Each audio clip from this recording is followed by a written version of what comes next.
नमस्कार मित्रों, अनंत कथा सागर चैनल में मैं डॉक्टर आदित्य पाराशरी आपका फिर स्वागत करता हूं।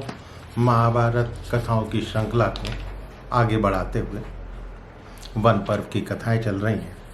जैसा कि पिछले एपिसोड में मैंने आपको बताया कि कौरव लोग जो हैं वो पांडवों को वनवास के दौरान अपनी अमीरी का, रईसी का ठाट बाट, शान बान दिखाने के लिए वहाँ पर पहुँच गए ताकि वहाँ पर उनको चिढ़ा सकें। लेकिन उल्टे वो गंधर्वों के साथ युद्ध के समय चित्रसेन के द्वारा बंदी बना लिए गए, और बंदी जब बना लिए गए तो पांडवों की शरण में पहुँचे और बचाने की गुहार करने लगे। आगे क्या होता है कि भीमसेन तो खुश होते हैं कि चलो जो काम हम नहीं कर पाए वो चित्रसेन ने कर दिया।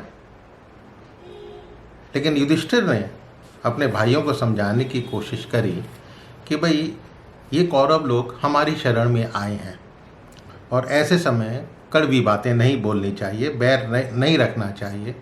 जब कोई बाहर वाला हम पर आक्रमण करे तो हम 5 नहीं 105 भाई हैं और हमें एक रहना चाहिए ताकि बाकी बाहरी संसार को कोई गलत संदेश ना जाए।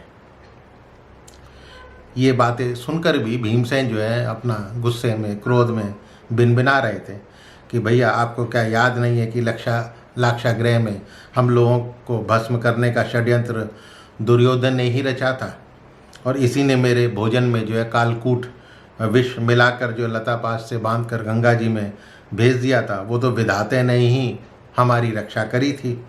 जुए के समय भी इसने बड़े बड़े पाप किए हैं। द्रौपदी के शरीर का स्पर्श, उसके केशों को पकड़ कर खींचना और भरी सभा में उसको नंगा करने के लिए उसका चीरहरण करना, ये दुर्योधन अपने ही किए हुए पापों का फल भुगत रहा है। ये काम तो हमें करना चाहिए था, लेकिन किसी दूसरे ने ये कर दिया। अब ये लोग पीड़ित होकर हमारे पास आए हैं, युधिष्ठिर बोलते हैं, उनको समझाते हैं, पीड़ित होकर हमारे पास आए हैं। भाई बंधुओं में तो झगड़े होते ही रहते हैं, परंतु कुल का धर्म यानी अपनापन जो है वो नष्ट नहीं होता। ऐसा करो, तुम सब लोग शीघ्र उठो और युद्ध के लिए तैयार हो जाओ। मैं अपने यज्ञ शुरू कर चुका हूँ, इसलिए मैं उठ नहीं सकता, तो तुम चारों जाओ और दुर्योधन इत्यादि को छुड़ा कर लाओ। तो इसी समय जो है उधर चित्रसेन ने दुर्योधन को जो बंदी बनाया हुआ था उसकी आवाज़ कानों में आने लगी, आर्तनाद कर रहा था, अरे पांडवों शीघ्र हमें बचाओ। ठीक है, तो खैर भीम को शांतिपूर्ण ढंग से युधिष्ठिर ने समझाया और दुर्योधन को छुड़वाने के लिए भेजना के लिए उनको तैयार कर लिया। उनको कहा कि भाई उनको समझा बुझाकर दुर्योधन को छुड़वाना, यदि कोई उपाय ना बन पड़े, सारे उपाय विफल हो जाएं, तभी युद्ध करना। खैर सभी पांडव जो युद्ध करने के लिए उठ खड़े हुए और सुसज्जित रथों पर सवार होकर वहाँ पर चल दिए। अब उनको देखकर जो है, आते हुए देखकर कौरवों की जो बची कुची सेनानी थी उनमें खुशी आ गई। अर्जुन ने गंधर्वों को समझाते हुए कहा कि भाई तुम सब लोग मेरे भाई दुर्योधन को छोड़ दो। गंधर्व बोले, भाई हम एक ही व्यक्ति की आज्ञा का पालन करते हैं और किसी की नहीं।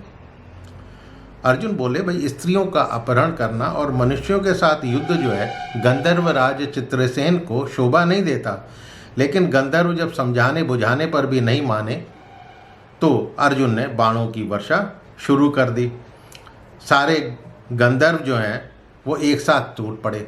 गंधर्व पांडवों के रथों को तोड़ना चाहते थे, लेकिन अर्जुन ने दिव्यास्त्रों का प्रयोग करना आरंभ कर दिया। आग्नेयास्त्र का प्रयोग करके 10 लाख गंधर्वों को यमलोक पहुंचा दिया। तब गंधर्व जो है धृतराज पुत्रों को लेकर आकाश में उड़ गए, क्योंकि वो तो आकाश में विचरने की कला जानते थे। अर्जुन ने बाणों का एक विस्तृत जाल बिछाकर उनको आकाश में ही घेर लिया। तब गंधर्वराज चित्रसेन स्वयं ही गदा लेकर अर्जुन पर उन्होंने आक्रमण कर दिया। अर्जुन के बाणों से जो है उस गदा के 7 टुकड़े हो गए। तब चित्रसेन अंतर्ध्यान कर लिया, अपने को छिपाकर अर्जुन से युद्ध करने लगा। दोनों तरफ से दिव्यास्त्रों का प्रयोग होने लगा। तो अर्जुन ने शब्द भेद का सहारा लेकर चित्रसेन की अंतर्ध्यान माया को नष्ट कर दिया। चित्रसेन अर्जुन के प्यारे सखा थे। अब उसके बाणों से घायल होकर उन्होंने अपने आप को उनके सामने प्रकट कर दिया और बोले, अर्जुन तुम मुझे इस युद्ध में अपना ही सखा समझो। उसके बाद पांडवों ने अपने अस्त्र समेट लिए और परस्पर कुशल समाचार पूछकर अपने अपने रथों में बैठे रहे। हंसते हुए अर्जुन ने पूछा, भाई चित्रसेन, कौरवों को बंदी बनाने के पीछे तुम्हारा क्या उद्देश्य था? ये स्त्रियों सहित दुर्योधन को क्यों कैद किया?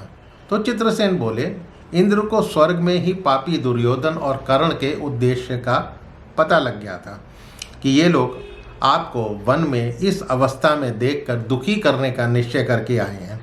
इसीलिए उन्होंने मुझसे कहा कि भाई चित्रसेन, दुर्योधन को मंत्रियों सहित बंदी बनाकर यहाँ पर ले आओ। तुम्हें अर्जुन की रक्षा करनी चाहिए और वो तुम्हारे प्रिय मित्र हैं, सखा हैं। तो अर्जुन बोले, यदि तुम मेरा प्रिय ही करना चाहते हो तो धर्मराज के आदेश से इन्हें छोड़ दो। तब चित्रसेन बोले कि भाई ये राज सुख में अंधे हो चुके हैं, मतवाले हो चुके हैं, दीवाने हो चुके हैं। इन्होंने युधिष्ठिर और द्रौपदी को धोखा दिया है, इन्हें छोड़ना उचित नहीं है। युधिष्ठिर इनका उद्देश्य नहीं जानते, लेकिन यदि तुम्हारी ऐसी इच्छा हो तो ठीक है, मैं चलता हूँ और युधिष्ठिर को समझाने की कोशिश करूँगा।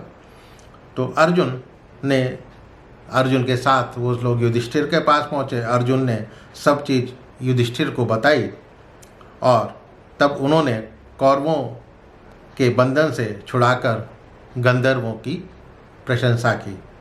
बोले, बड़े सौभाग्य की बात है कि आपने इनका वध नहीं किया, आपका हम पर उपकार है। फिर चित्रसेन जो है उनसे आज्ञा लेकर समस्त गंधर्वों के साथ वहाँ से चल दिए।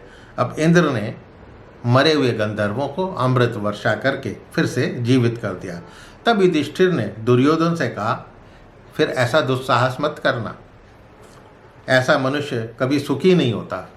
अब तुम वापस जाओ अपने सैनिकों के साथ और हस्तिनापुर में जाके अपने पिता की सेवा करो।